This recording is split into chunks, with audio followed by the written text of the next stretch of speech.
Well, what we're going to look at today is just move on from where we were last week, of where we were looking at what do we mean by exposure, and also looking at how we viewed exposure in the back of our camera of our currently what we had in the viewfinder, alternatively what we'd just shot.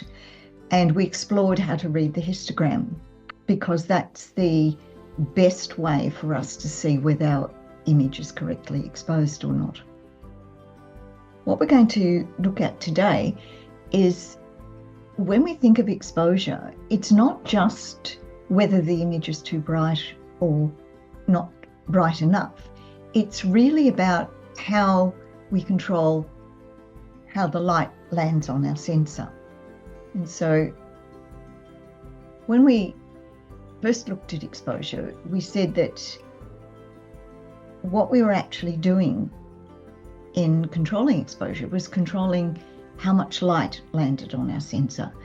But it's not really just how much, it's how fast it lands and under what circumstance it lands. And all of those things actually change the look of our image. And so to date, we've really just looked at how the histogram records the final result, which is how much light has landed on our sensor. What we're going to do today is to have a look at the impact of how we can control how that light lands, how fast it lands, and under what circumstances, because that really changes what the image looks like. Now, when we shoot with our iPhones or shoot with our cameras on automatic, we really only have control over the composition. We can change some modes within our iPhones, or if we shoot on fully automatic, all we can do is change the composition of what's actually included in the frame. And even with our iPhones, with the modes, we are handing the control over to the camera to decide how it decides to treat the subject that we've got within frame. But what I want to teach you is how to control those aspects of the light landing on our sensor to make your photos just more than snapshots, but to make them absolutely great creative shots. Because at the end of the day, all we can do is get light on that sensor, and it's a bit like being an artist and putting paint on the canvas. How you apply that paint and in what sequence is what makes that a great painting, even if you're all painting the same subject.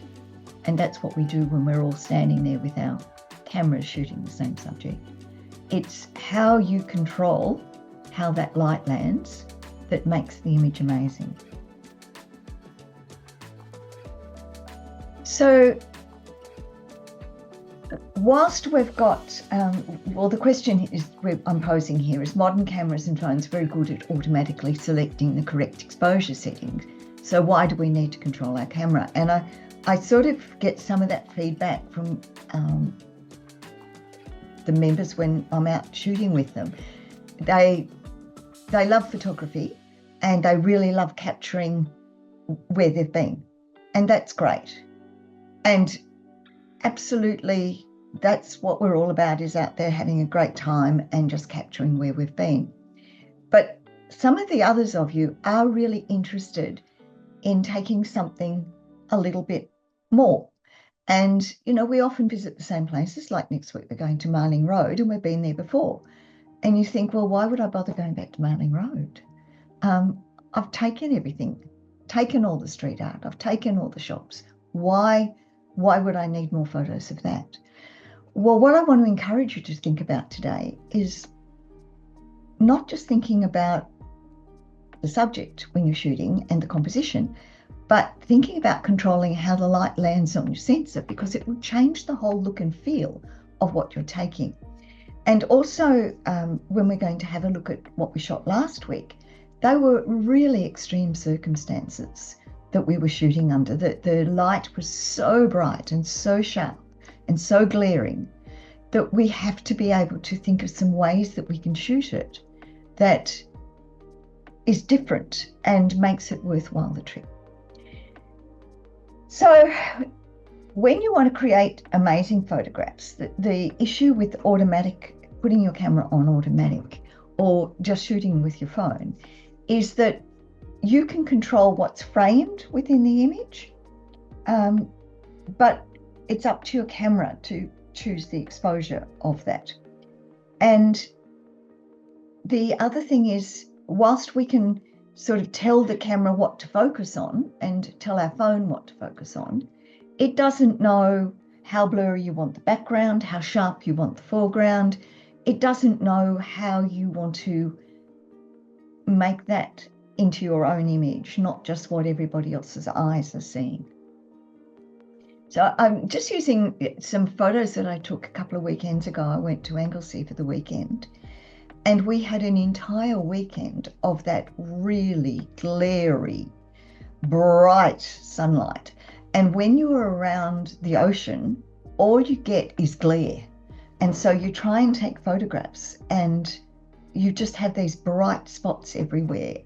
And you think, well, I've taken a zillion photos of the ocean. Why would I want another one? It's just taking up storage space, and why would I want to do it? So what I decided to do while we were away that weekend, because I've been to Anglesey and shot numerous times, I'll try and do some different things with my camera and control it to make more creative photographs. So the first shot is using virtually an automatic mode. I just made sure that I had the shutter priority so that I captured the motion of the ocean.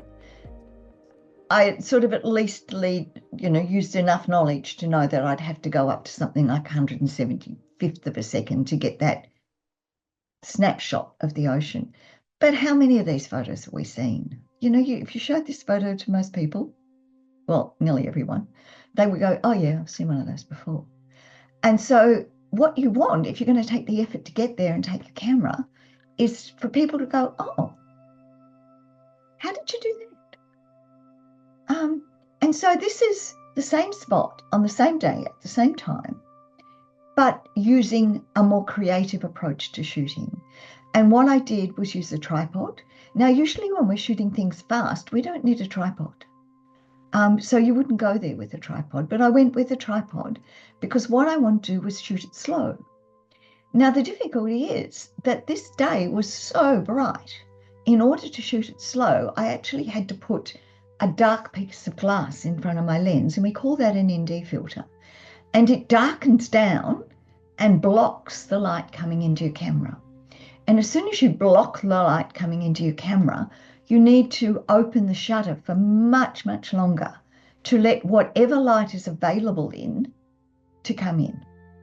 And so that's what I did. I put the camera on a tripod. I slowed my shutter speed down to 1/6 of a second because I know at 1/6 of the second I can get streaks of water.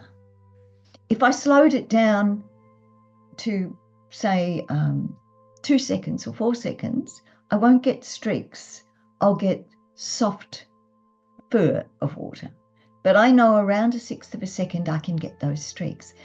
And so what it's ended up with is a photo people won't go, oh, I've seen one of those before. They'll go, oh, what did you do? Did you do that in Photoshop? No, that was straight out of camera. That's what it looked like. Because by knowing the settings in my camera, I could go, you know what? I've seen one of these photos on the internet, and I've always wanted to create one. So I'm going to muck around with my camera until I can get it. So this is what I want you to want to do. It has to come from you to go, you know what? I'd love to know how to do that. I don't want to go to the beach every time and take exactly the same photos. I want to play with my camera. And so I did a similar thing with this one from the mundane, which was taken at, I don't know, probably about the same, 170th or 75th of a second, to one that was taken at 1/6 of a second. And the one down the bottom is more like you could put on a wall of a beach hut or something, or a beach house. Whereas the one at the top is, oh, so you got one of your snapshots and you printed it and you put on the wall. If you want to have your photographs that people want to see, they want to see things they haven't seen before, but they see the top one with their eyes. The bottom one they can't see with their eyes. And so you give them photographs that they can't necessarily see with their eyes. Other ways of controlling is not just using shutter speed, but using aperture. And what our aperture does is change the plane that is in focus within what we're looking at. And so it's a bit like putting a magnifying glass on something, or your glasses on. Whenever you put your glasses on, you can see within a particular plane is in focus. And we use our long distance glasses or our short distance glasses to see a particular plane in focus. And getting that plane of focus is what our aperture does. Yes, it will expand and contract. It's those fins around the lens that expand and contract to allow more or less light in. But in allowing more light in and opening right up, they contract our plane of focus right down. And by narrowing down to very tiny, they make our plane of focus very broad. So by being able to control that aperture, you can decide where your plane of focus is. And in this top one, I had a really narrow aperture. Narrow apertures are high numbers. And you can see, I could see all the way through the flower, and I can get a bit of the background that I can see as well. As soon as I open up that aperture and it lets a lot more light in, I get a much more artistic photo. I get ones that will engage the interest of people because they don't see flowers photographed this way that often. And I haven't got any distracting background, so I've made it a lot more creative. And again, it's something that you could put on a greeting card or something like that. It's a much more artistic photo. So if you want to take your photos from not just recording in a documentary style where you've been, if you know what each of these styles do and how to control it and what it makes your photo look like, then when we're out on our workshops, you can capture photos that you otherwise wouldn't have got. And so this, again, this is the weekend when I was at Anglesey. And as I said, light was just horrific. We got up at dawn to try and get some decent light. And again, I photographed this beach at Anglesey numerous times. Do I need another photo? No, I don't. I photographed it at much better dawns than this. So, was I going to waste my time by being there? Because you don't want to get up at dawn and drag your tripod and walk in from a car park and whatever, only to see a very ordinary scene and something that you've shot in much better circumstances. So the shutter speed down the bottom was the last one shot because I could shoot it at a greater shutter speed to actually catch the waves breaking. And so it has a different look and feel to the other two. And this one here is actually a lot grainier because I had to really put the ISO up, which made the shot grainier, but you can't see it at this size. And it's not that grainy, it was only ISO 500. But while I was waiting for really for the sun to come up and be brighter, what I did, I had my camera on a tripod. And I also had different ND filters in. The ND filters are the black glass you put in the front, and some of them are blacker than others. And I had ND10 and I had an ND6. And with an ND10, you just need to shoot for longer. And with the ND6, for the ND6, you shoot for less time because it lets a lot more in. So what you can see it's done compared to this photo where the sea is sharp and the clouds have a lot of grittiness to them, which is a different look and feel. What the ND filters do is, by blocking the light coming into the camera, they make you have to have much longer shutter speeds. And in having longer shutter speeds, the things that are moving in the shot blur. So the rocks aren't moving. They're as sharp as a tack. And fortunately on this day, the wind was fairly still. So my trees aren't moving, or if they are, it's fractionally. But what is moving is the clouds and the water. And so you get a silky calmness to your photos, a much more emotive feel. And so these don't look like they were shot same position, same camera, same spot, same day, just changing the controls on your camera. You get a different feel. And if you are looking for something that is, would make a nicer shot for a wall art, or for perhaps to go on a Christmas card, or just because you want to show people a different sorts of photos. They take the photos down the bottom, and you can take these two photos up the top. And they'll go, oh, I can't take photos like that. You must have a good camera, is always what I get. Oh, my phone takes the one down the bottom. Your camera must be better than mine. No, it's not. Same. As long as you've got a camera that you've got controls on it, you can take all of these. We then went on, after we did dawn, and to midday to do a shoot. This was a weekend away with the camera club. And boy, if the light was bad the day before, it was glaring on this day. This was midday, and pretty hard to find anything to shoot. And so what we did was a intentional camera movement workshop.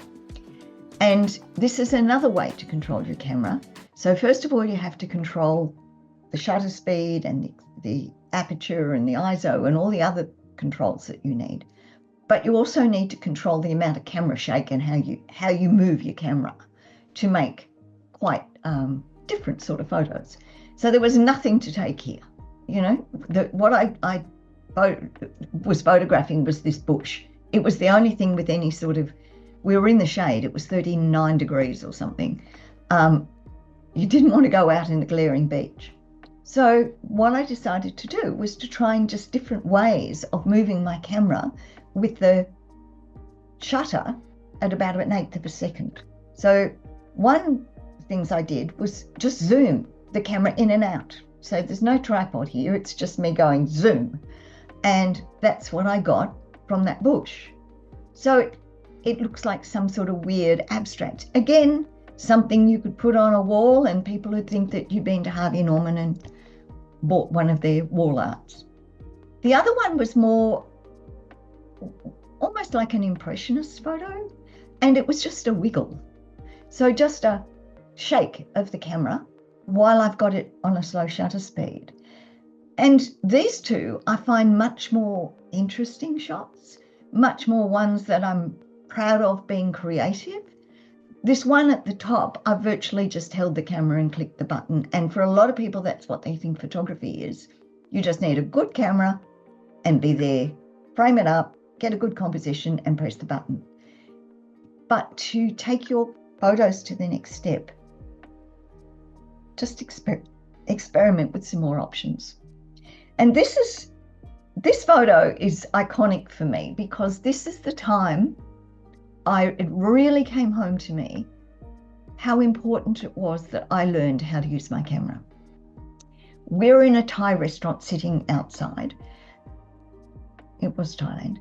And a number of people got up from the table with their cameras and went inside and came back after 5 minutes. And there was probably, I watched about 12 people do this. And I thought, there must be something inside people photographing if they're all doing this. And I went inside and it was quite a dark room inside, and they had these beautiful lanterns on the ceiling. And I thought, oh, they look amazing. I can see what people are photographing. So I just set my camera up to shoot it, took a photo and went to leave. And the guy next to me said, what's your photo look like? got in the back of the camera, and I showed him. And he said, I have just spent a fortune on my camera. It's the best camera I can buy, and have a look at mine. And he'd been shooting on automatic, and it was blurred. It was really ordinary. And he said, why does your camera, I've got a good camera, but wasn't the latest, swankiest one that he had. Why does your camera take better photos than mine? And I said, well, your camera take this photo. I said, give it to me. So I set the dials. I knew I had to have, just for camera shape purposes, at least a shutter speed of 160th, because I had a 63mm lens. I knew I needed f8 in order to get sharp right through all of the lights. So my plane of focus was sharp. And I knew that I had to put my ISO up to 1250 to get the amount of light in that I needed. It was done. So I just put the same settings on his camera. I said, now shoot it. And he looked at it and he said, wow, it's amazing. The camera can do it. And I said, no, the camera's able to do it, but you have to tell it what you want. It doesn't know what you want. It just does whatever it feels like. So I went back to the table and I said to my husband, the last 4 years I have invested in learning how to use my camera. I've now realized how it pays off. So that's what I want you guys to do, is to want to do this and want to be able to go anywhere and get some amazing shots. But in order to be able to do that, you need to be able to control 3 controls in your camera: your shutter speed, your aperture, and your ISO. And these are the 3 things that let light in. You would have heard about the exposure triangle. They're the 3 significant parameters that control the light in your camera. And we're going to spend the next probably months looking at how to do it and getting you to practice when we're out in workshops, of understanding exactly what these do, so that when you're in control of your camera, you know immediately what to do. And it's a bit like knowing in a car exactly what the brake does, exactly what the accelerator does. Because when you know that, you know, I drive a manual car, so I need to know what the clutch does and what the gears do as well. And once you know all that, you can do whatever you want. And that's what I want you to be able to do. So your homework for this week is to look at your camera, and if you're not using your phone, this is about your camera, find out exactly what each one of these dials does, where it is on your camera, how do you change it, how do you see in your back of your viewfinder where it's changing, like how do you look to know what the number is, and the 3 things: the shutter speed, the ISO, and the aperture. And when you've taken your shot, not only do you look at the histogram, but look at what you took it at. And so that really helps you reinforce in your mind the look and feel you get when you change each one of these.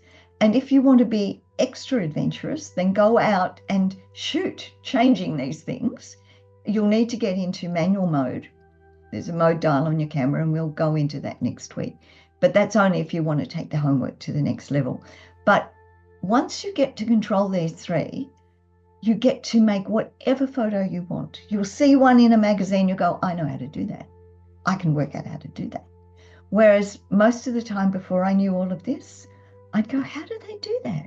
It must be the camera. And I want you to be saying from now, no, it's the photographer. Okay, well, thank you for today and good luck.